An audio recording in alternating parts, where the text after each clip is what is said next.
নমস্কার এভরিওয়ান, সবাইকে ওয়েলকাম করছি নতুন একটি রেসিপি দেখার জন্য। আশা করি আপনারা সবাই ভালো আছেন এবং সুস্থ আছেন।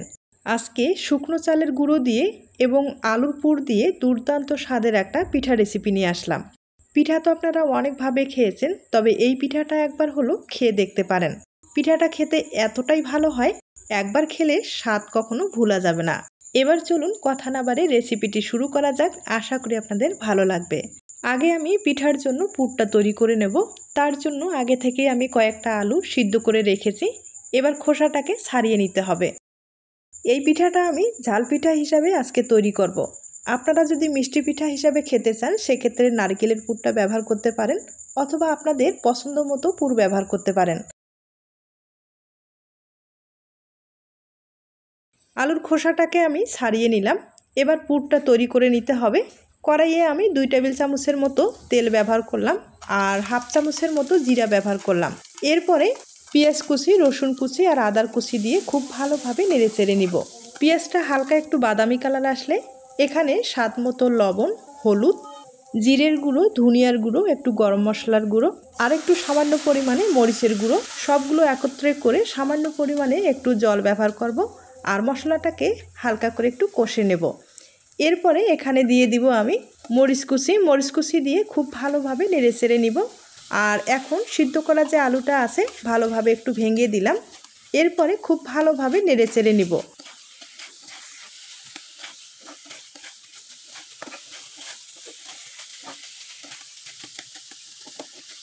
আলুটা একটু ভেঙে দিলে মশলাটা কিন্তু ভিতরে ঢুকবে আর পুরটা খেতে ভালো লাগবে। আপনারা চাইলে আপনাদের পছন্দ মতো মশলা ব্যবহার করতে পারেন। আর ধনিয়ার পাতাটা দিলে এই পুরটা খেতে কিন্তু আরও ভালো লাগবে। আলুর পুরটা আমি একবারে শুকনো করেই তৈরি করে নিলাম। আর পুরটা কিন্তু প্রায় হয়ে গেছে। এবার পুরোপুরি ঠান্ডা করে নেব। এর ফাঁকে আমি চালের গুঁড়োর ডোটা তৈরি করে নেব।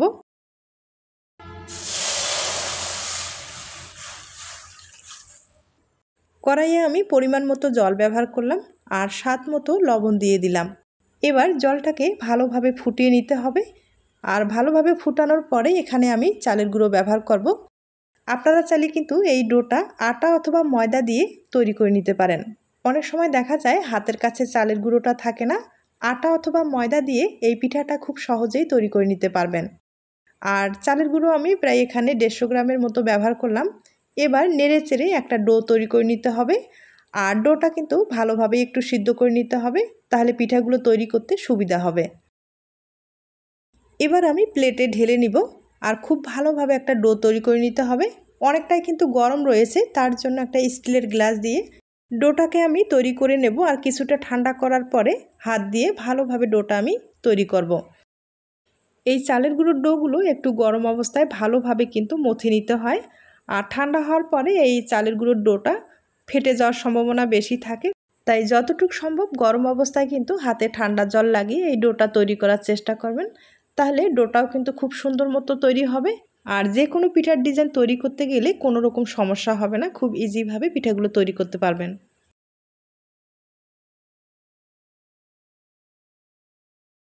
ডোটা আমি ভালোভাবে তৈরি করে নিলাম। এবার পিঠার ডিজাইনটা তৈরি করে আপনাদের দেখিয়ে দিচ্ছি। ছোট্ট একটা লিচি কেটে নিলাম আর বেলে নিব। তবে পাতলা করেই একটু বেলে নিতে হবে, মোটা করে বেললে পিঠাটা খেতে অতটা ভালো লাগবে না। ডিজাইনটা তৈরি করার জন্য আমি আগে থেকেই একটা লেখার পেপারে আর্ট করে নিলাম। আপনাদের যদি কুকি কাটার থাকে তাহলে কুকি কাটার দিয়ে খুব সহজেই এই ডিজাইনটা তৈরি করে নিতে পারেন। আর যদি কুকি কাটার না থাকে তাহলে কিন্তু আমার এই প্রসেসটা আপনারা ব্যবহার করতে পারেন। আমি একটা পিঠা তৈরি করলাম, একইভাবে আরেকটা পিঠা তৈরি করে নিতে হবে। আর বেলার সুবিধার্থে সামান্য পরিমাণে কিন্তু চালের গুঁড়ো ব্যবহার করলাম।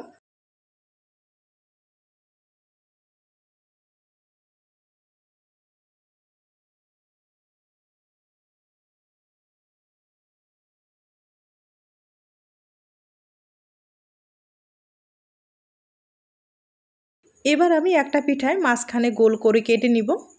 আমি কুকি কাটার দিয়ে গোল করে কেটে নিলাম। আপনারা চাইলে বোতলের যে মুখাগুলো আছে সেগুলো দিয়ে গোল করে কেটে নিতে পারেন। আর কেটে নেওয়া অংশটাও কিন্তু পরে আমি ডিজাইন হিসাবে ব্যবহার করব। এরপরে সামান্য কিছু ডোয়ে আমি ফুড কালার ব্যবহার করলাম আর সেই ফুড কালারটা আমি বেলে নিলাম।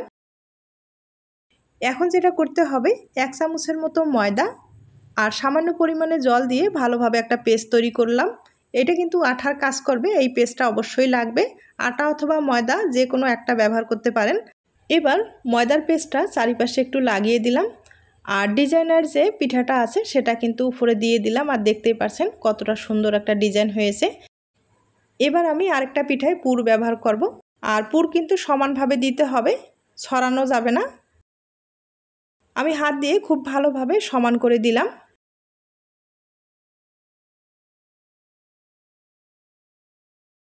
এবার ময়দার পেস্টটা কিন্তু চারিপাশে লাগিয়ে দিতে হবে।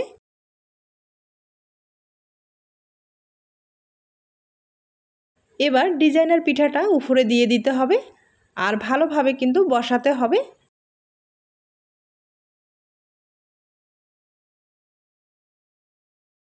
এখন বাকি ডিজাইনটা আমি তৈরি করে দেখিয়ে দিচ্ছি।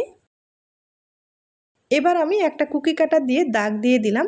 আর এই দাগটার কারণে পিঠাটা কিন্তু ডিজাইনটা খুব সুন্দর ফুটে উঠবে, প্রত্যেকটা ডিজাইন কিন্তু সমান হবে। এরপরে একটা শন দিয়ে আমি বাকি ডিজাইনটা তৈরি করে নিচ্ছি। দেখতেই পাচ্ছেন কতটা ইজিভাবে এই পিঠাগুলো তৈরি করা যায়। এই ডিজাইনটা কিন্তু দেখতে ভীষণ সুন্দর হয়। তাছাড়া পিঠাটা তৈরি করতে যে ঝামেলা মনে হয় তা না, আপনারা কম সময়ে অনেকগুলো পিঠা তৈরি করতে পারবেন। কিংবা নতুন কোনো অতিথির জন্য এই পিঠাটা কিন্তু স্পেশাল রাখতে পারেন। পিঠার ডিজাইনটা ভীষণ সুন্দর হয়। পিঠাটা আমি তৈরি করে নিলাম। এবার পিঠার উপরে ছোট্ট একটা যদি ফুল দেওয়া যায় তাহলে পিঠাটা দেখতে কিন্তু আরও ভালো লাগবে। আমি একটা প্লাস্টিকের ঢাকনা দিয়ে ছোট্ট করে কিন্তু কেটে নিলাম। এরপরে পাতলা একটা টিন দিয়ে সাইডের অংশগুলো কেটে নিব। আপনাদের কাছে পাতলা টিন না থাকলে একটা সিজার দিয়ে কেটে নিতে পারেন। এবার ফুলের পাপড়িগুলো হাত দিয়ে একটু সমান করে দিতে হবে।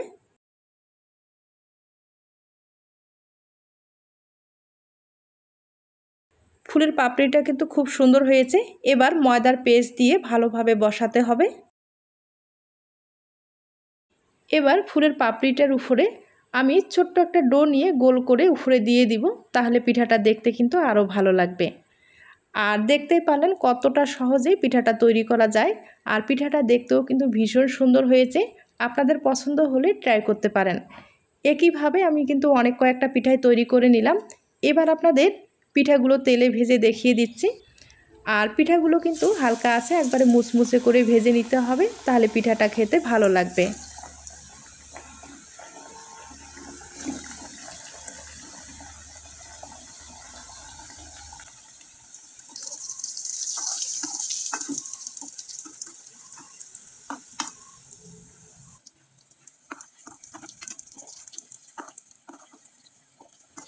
পিঠাগুলো একপাশে হয়ে গেছে, এবার উল্টে দিতে হবে।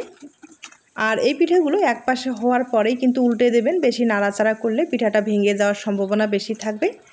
আমি কিন্তু হালকা আছে একটু সময় নিয়ে মুচমুচে করে ভেজে নিলাম।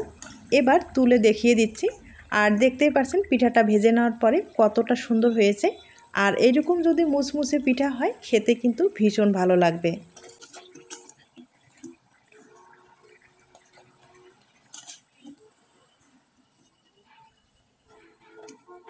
এখন আপনাদের একটা পিঠা আমি ভেঙে দেখিয়ে দিচ্ছি। তার আগে ছোট্ট একটা রিকোয়েস্ট থাকবে, পিঠার এই রেসিপিটি আপনাদের কাছে যদি ভালো লেগে থাকে বা আপনার কোনো উপকারে আসতে পারে তাহলে কিন্তু একটা লাইক দিতে পারেন।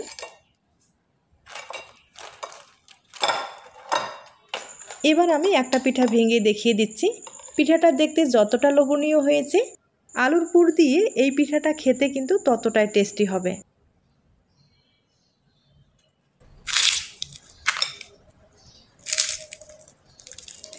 পিঠাটা দেখে হয়তোবা বুঝতে পেরেছেন কতটা কুড়মুড়ে হয়েছে। আর পিঠাটা খেতেও কিন্তু ভীষণ টেস্টি হবে। অবশ্যই বাড়িতে একবার হলেও ট্রাই করে দেখতে পারেন। তাহলে আজ এ পর্যন্ত, নতুন কোনো রেসিপির সাথে আবার দেখা হবে। সবাই ভালো থাকবেন এবং সুস্থ থাকবেন।